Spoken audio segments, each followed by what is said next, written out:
Mr. Chairman, members of the committee, thank you for inviting me to testify today.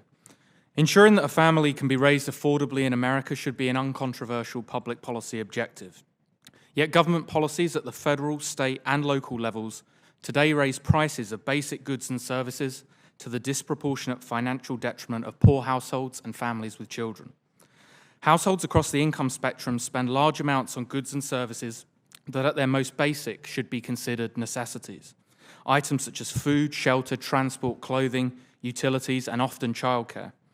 The average household in the poorest 20% by income allocates 57% of its spending towards shelter, food, transport, and clothing alone. The average married family with young children allocates 53%. Any meaningful analysis of family affordability must therefore consider the determinants of prices in these and other important product markets.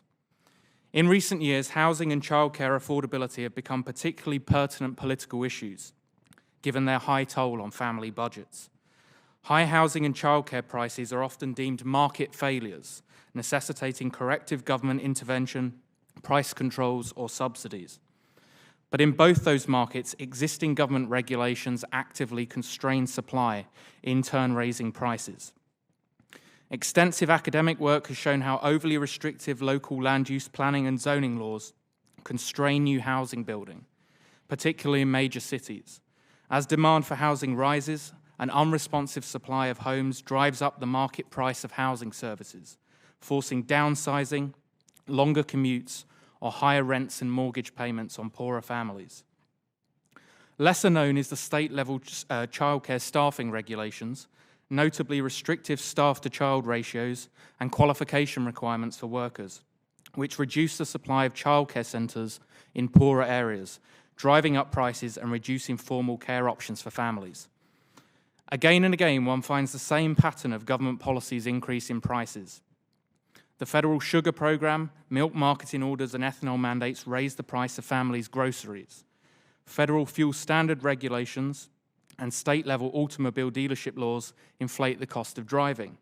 Protectionist tariffs raise retail clothing and footwear prices, and state occupational licensing laws create barriers to entry for workers, raising the prices of services from hair braiding to dentistry.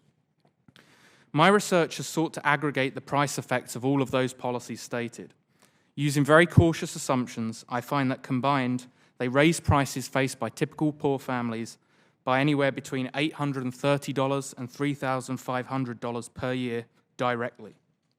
That's between 7 and 30% of average after-tax income for households in the bottom quintile. Nor is that list comprehensive of the regulatory areas where government action raises prices. And it also doesn't consider the potentially huge indirect costs. We know, for example, that elevated housing, childcare, and transport costs make it more physically and financially difficult for families to access jobs with higher wages. Undoing the worst of these price-inflating regressive regulations could therefore benefit poor families considerably. For example, estimates suggest that relaxing the average mandated staff-to-child ratio by just one child across all age groups could reduce childcare prices by 10% or more.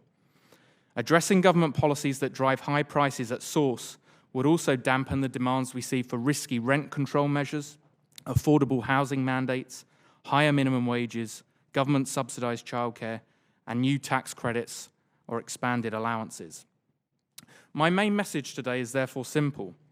Before proposing new or expanded federal programs, we should acknowledge that important pro-market reform levers already exist to improve family affordability, particularly at the state and local levels of government. These regulatory changes, especially in housing and childcare, would not require yet more federal borrowing, nor do they come with the risks associated with wage and price controls. Such an agenda may not be the full or final answer to the challenge you're considering, but again, before reaching for new programs or regulation, we should at least attempt to undo the harm caused by existing interventions.